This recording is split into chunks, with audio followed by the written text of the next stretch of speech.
ये साइंटिस्ट रमन है जो आज दुनिया के सामने एक बहुत बड़ी महामारी की मेडिसिन की घोषणा करने वाले हैं। लेकिन एक भूतिया साया इनका पीछा कर रहा है। पिछली रात से इनके साथ अजीबोगरीब चीजें हो रही हैं।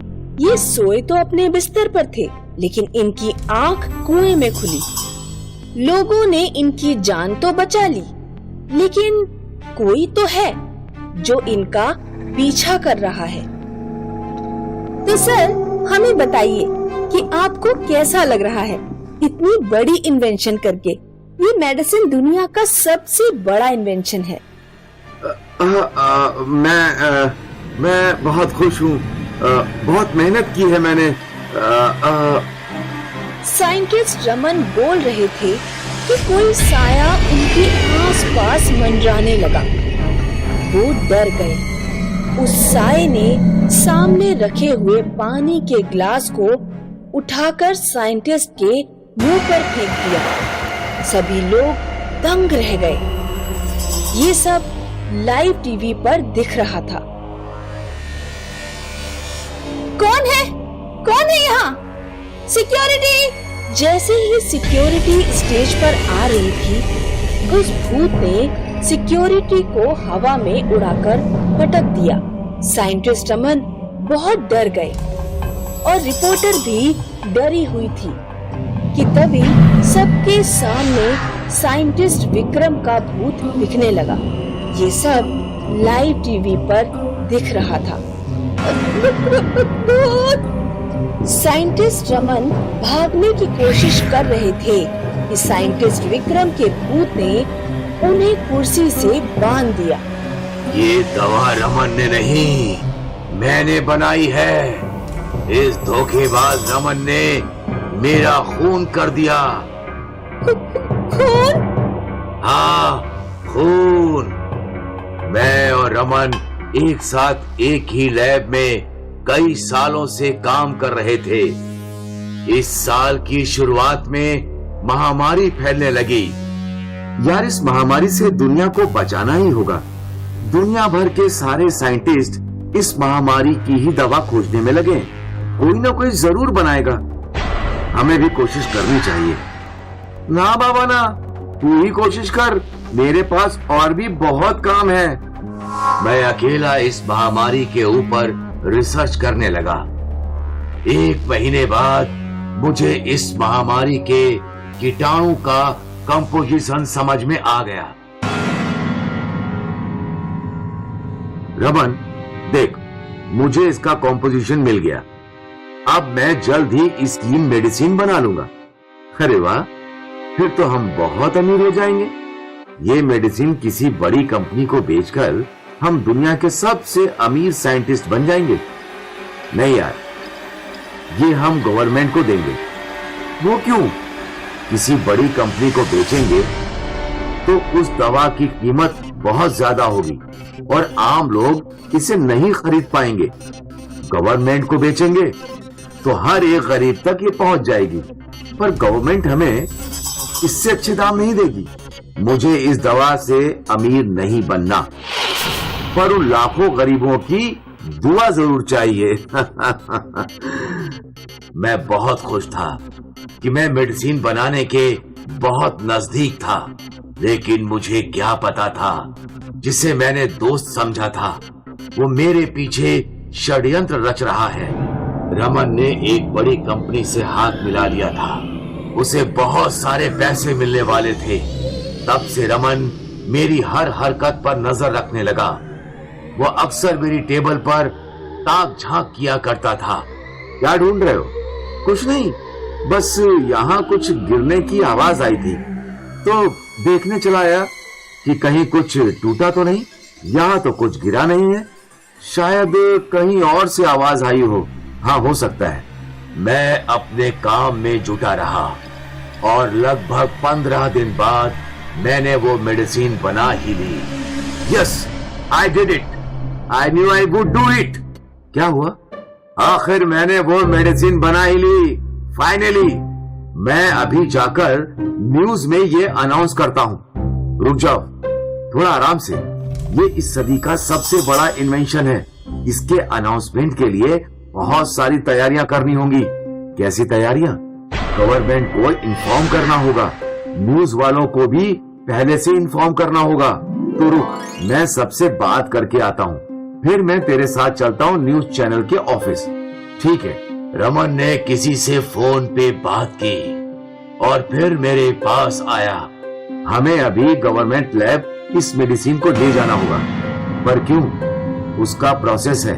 चल लैब। मैं रमन के साथ उसकी कार में बैठ गया। रमन मुझे गवर्नमेंट लैब ले जाने के बदले किसी सुनसान फैक्ट्री में ले आया। ये कहाँ ले आया? अभी पता चल जाएगा। बाहर चल। मैं कार से उतरा और तुरंत 2 गुंडों ने मुझे पकड़ लिया। उनमें से एक गुंडे के हाथ में चाकू था। दोस्त ने मेरे गले पर घुमा दिया और मैं वहीं मर गया। उसके बाद इस हरामखोर ने उस कंपनी वाले को दवा का सारा फॉर्मूला दे दिया और बहुत सारे पैसे ले लिए। मैं चाहता तो कल रात ही इसे मार देता, लेकिन मैंने इसे मारा नहीं, क्योंकि मैं दुनिया को सच बताना चाहता था। ये धोखेबाज है। इसने इस दवा के लिए मेरा खून कर दिया, लेकिन अब मैं इसे नहीं छोड़ूंगा। और भूत ने रमन को गर्दन से उठा लिया। रमन छटपटाता रहा और तड़पते तड़पते रमन मर गया। साइंटिस्ट के भूत का बदला दुनिया भर ने लाइव टीवी पर देखा। अगले दिन न्यूज चैनल में यही न्यूज थी। उस कंपनी के मालिकों को पुलिस ने पकड़ लिया और एक प्रेस रिलीज में गवर्नमेंट के ऑफिशियल्स ने डिक्लेयर किया, ये मेडिसिन जो लेट साइंटिस्ट विक्रम ने बनाई है 100% इफेक्टिव है इस महामारी को दूर करने के लिए। We salute late scientist Vikram for his contribution towards this society. पापा, अब मैं 12th क्लास में आ गई हूँ। मुझे पता है शालू बेटा। मुझे लगा आपको शायद ध्यान भी ना हो। आप घर पर वैसे भी बहुत कम रहते हो। मुझे अपनी कोचिंग लगवानी है। इतनी सी बात? अरे मनोहर शर्मा मेरे दोस्त हैं, शहर के सबसे रईस आदमी हैं। उनके अंडर में नताशा कोचिंग सेंटर चलता है। मैं वहीं तुम्हारी बात करके आता हूँ। शालू के पापा नताशा कोचिंग सेंटर जाते हैं। रात के 10 बज जाते हैं, लेकिन शालू के पापा घर नहीं लौटते। तेरे पापा कहाँ रह गए? जरा फोन तो कर। शालू फोन लगाती है। पापा फोन नहीं उठा रहे। शालू और शालू की मम्मी नताशा कोचिंग सेंटर पहुँचते हैं। वो देखते हैं कि क्लासरूम में शालू के पापा की लाश पंखे से लटकी हुई है। शालू चिल्ला पड़ती है, शालू के पापा को किसने मारा? क्या है नताशा कोचिंग सेंटर का राज? आइए सुनते हैं कहानी भूतिया कोचिंग सेंटर। रमेश का परिवार उत्तर प्रदेश के बरेली जिले में रहता था। रमेश एक प्राइवेट स्कूल में टीचर था। पापा, आज ड्यूटी से लौट कर आइएगा तो मोमोज लेते आइएगा। ठीक है बेटा। रमेश ड्यूटी से लौट कर आता है तो उसका चेहरा उतरा हुआ था। क्या हुआ? इतने उदास क्यों हो? स्कूल बंद हो रहा है, मेरी नौकरी चली गई। पापा, आप एक कोचिंग सेंटर खोल लो। आपको मैथ्स बनानी आती है और कोचिंग सेंटर में अच्छी कमाई भी है। मेरे कोचिंग वाले सर को देख लो, महीने में लाखों की इनकम है। रमेश एक प्लॉट खरीदकर वहां अपना कोचिंग सेंटर बनवाता है और उसका नाम रखता है नताशा कोचिंग सेंटर। रमेश बहुत मेहनत और लगन से अपने स्टूडेंट्स को पढ़ाता है, इसीलिए कुछ ही दिनों में उसका कोचिंग सेंटर अच्छा चलने लगा। शहर के सबसे बड़े बिजनेसमैन मनोहर शर्मा की नताशा कोचिंग सेंटर पर नजर पड़ गई। अगर ये कोचिंग सेंटर अपना हो जाए तो बहुत प्रॉफिट होगा। एक दिन मनोहर रमेश के घर पहुंचता है। नताशा कोचिंग सेंटर तुम्हारा ही है? हाँ जी, बताइए।